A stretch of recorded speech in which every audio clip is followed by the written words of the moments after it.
Welcome to How You Livin', a transformative podcast featuring best-selling author, inspirational speaker, and minister, Dr. Rick Rigsby. And now, Dr. Rick.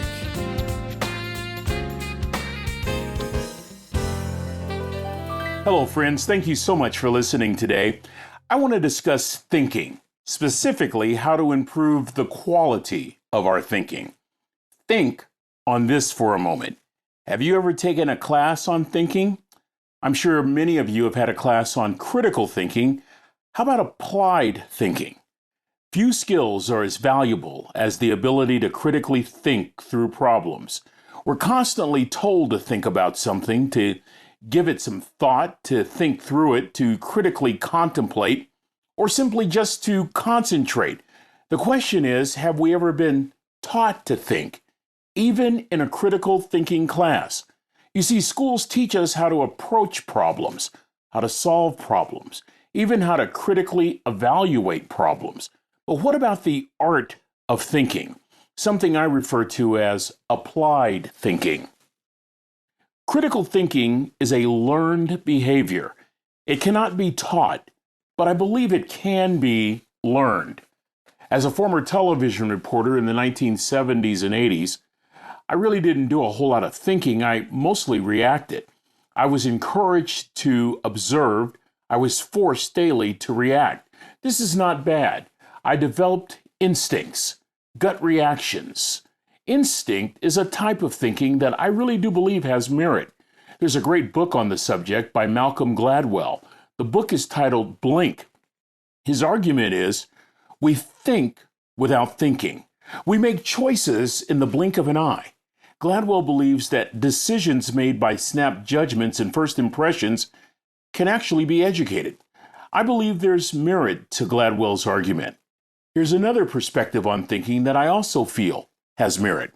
Some argue the best way to learn to think is to make time to think. I came across a fascinating article titled Solitude and Leadership by William Dershowitz. His remarks were originally published in the American Scholar. He then shared these remarks at West Point a few years ago. He told students, quote, "If you want others to follow, learn how to be alone with your thoughts," end quote. Now, that statement is rather contradictory. If you want others to follow, learn how to be alone. And Dershowitz admits this contradiction, but he feels that making time to think is critical in developing thinking abilities. According to Dershowitz, poor thinking is time-consuming. We spend more time focusing on correcting mistakes and less time mentally progressing toward solutions. Good thinking, on the other hand, means better decisions. Better decisions allow for more free time, less stress, and more opportunity. Dershowitz says, we want thinking to be easy, and that's the problem. Easy, random thinking. Quick thoughts here and there. With a summary of the problem, you feel enough information is gained to make a decision. He suggests hard thinking, learning and understanding the problem, understanding the variables and the nuances of the problem, thinking through second and third order effects. Thus, hard thinking involves concentration and a lot of patience. Listen to this quote from Dershowitz. "It's only by concentrating, sticking to the question, being patient, letting all the parts of my mind come into play, that I arrive at an original idea. By giving my brain a chance to make suggestions and associations, I draw connections, and it takes me by surprise." I have had a book on my shelf for 40 years. I just recently reread it. The book is by Rudolf Flesch. The book is titled The Art of Clear Thinking. I want to read just a paragraph from the book. And by the way, this was published in 1951. Flesch says, "If you have to solve a problem, turn away from it for a while and attend to some other routine matters. Above all, be sure you have time to think. Don't clutter yourself with a lot of details. Spend some time by yourself, and I mean by yourself. Don't be a slave to the telephone. And don't think that problems are solved between 9 and 5 only. The unconscious picks its own time and places. End quote. I really like that. That really drives home the point some 70 years ago as to what Dershowitz is saying to us this very day. He says, poor thinkers make poor decisions because they don't spend the time required to make better decisions. He argues that if you want to think better, schedule time to think. The very thing that Rudolf Flesch argued back in 1951. I love this concluding quote from Dershowitz. He says, good thinking is expensive, but poor thinking costs a fortune. You know what, friends? I really believe that it's so important that we make sure that we schedule time to think every single day. It is critical to how our lives are shaped and how we frame even the slightest of conversations. However, not everyone feels that same way or has that same point of view. According to an article in Psychology Today titled, Why is Thinking Things Through So Hard to Do? Ed Nas writes, quote, we often avoid the mental work that goes into solving problems, thinking that if we wait long enough, the problem might go away. However, friends, without some kind of resolution, we'll keep repeating the same cycle over and over again, wasting time and not being as efficient as we could be. The advantages to thinking outweigh the costs. I'm talking about improved concentration, greater focus, better sense of priorities. Our actions will be more deliberate and intentional. We'll be less reactive and more efficient in our use of time. So, with all of that said, let me offer just some practical tips that I have developed over the years that really help me. You can add to this list or create your own. I bet many of you already have, but this just really will help some of you that just would like a kickstart into how to think and how to improve the quality of your thinking. First of all, give yourself permission to think. We live in a very busy time where we value busyness. And so what I have found very helpful is giving myself permission to spend a few minutes to just sit or walk and think. Second, having an agenda for what to think about. Friends, there are so many things that are competing for your hearts and minds right now. So many things competing for your attention. You don't want to overwhelm yourself. So have an agenda, a very specific plan on what you want to think about. Third, it requires patience. It really requires time. Fourth, I think movement needs to be involved to think. I really believe that this is really important, whether going for a walk or whether doing some exercises around the house or at the gym, going sailing, whatever. I think movement is inextricably connected to activating our brains. And fifth, changing the scenery certainly helps. I think a scenery change from an office setting can really unlock the creativity in our minds. Going back to moving for just a second, a recent study by Stanford University researchers showed that taking a stroll, just a simple walk, is the most likely predictor of productivity. Contrast a stroll with sitting at a desk where we're reviewing mounds of information. It can be monotonous while all the while we're breathing recycled air. Whereas outside, we're changing our environment. We see nature. We may even become one with nature. We're moving about. We're breathing fresh air. And all of this works to reinvigorate the brain.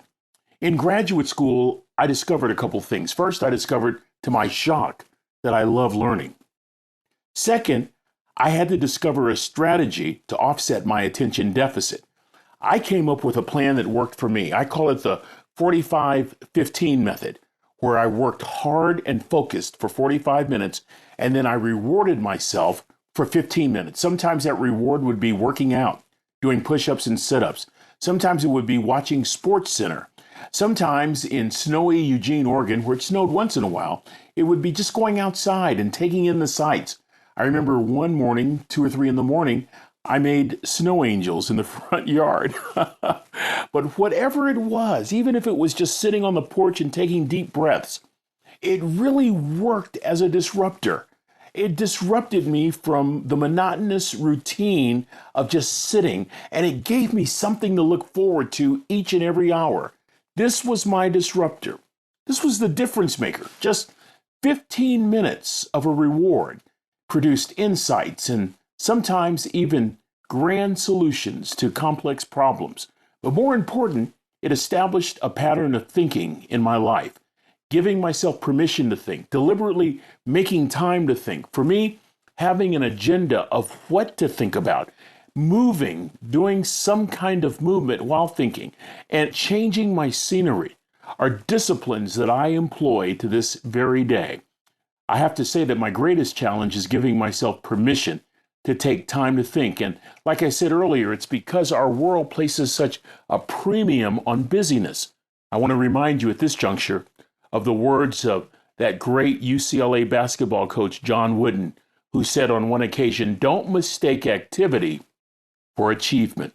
Give yourself permission to take the time you need to think. Remember, clear thinking requires courage far more than it requires intelligence.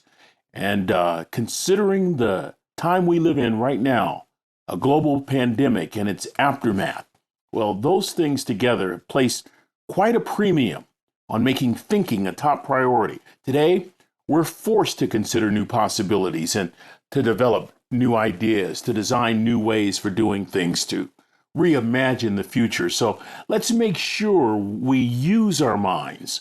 Someone once said, "Few minds wear out, more rust out." Let's make sure that we wear our minds out. That great philosopher Winnie the Pooh said on one occasion, "Did you ever stop to think and forget to start again?" We've talked a great deal about thought and thinking during our podcast episodes. We once talked about how Frank Outlaw challenged us to be careful about our thought life, how those thoughts produce words and actions and habits, character, how our thoughts actually determine our destiny. The Bible talks about as a man thinketh, so is he. Carol Zweck reminded us that a proper mindset is a mindset that is tuned to the frequency of growth, that we don't want a fixed mindset. Why is thinking so important? Thinking determines whether outcomes will be successful. Thinking determines how productive we'll be on a daily basis. Personally, thinking even determines our peace and our joy. Every action begins with a thought. Every outcome begins with a thought. So what if we could shift our thoughts to produce more positive actions? We can, friends. We absolutely can. Listen to this. About a year ago, I made the decision to stop saying the words "I forgot" when asked something I could not remember. I did not want to send such a message to my brain. So these days I say, "Let me think on it and I'll get back to you." And guess what? Most of the time, I will recall the information. With that thought in mind, I close with one last endorsement on thinking. In a recent podcast, I mentioned that I'm reading a great book by Catherine Sanderson titled The Positive Shift: Mastering Mindset to Improve Happiness, Health, and Longevity.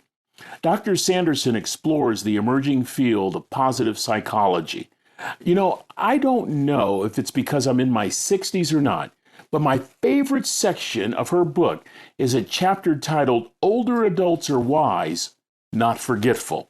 This chapter reinforces my decision to think and rethink and shift my perspective, something that takes a lot of time, something that takes courage, something that takes conviction, all the things that we've discussed today. Dr. Sanderson says life is about how we think.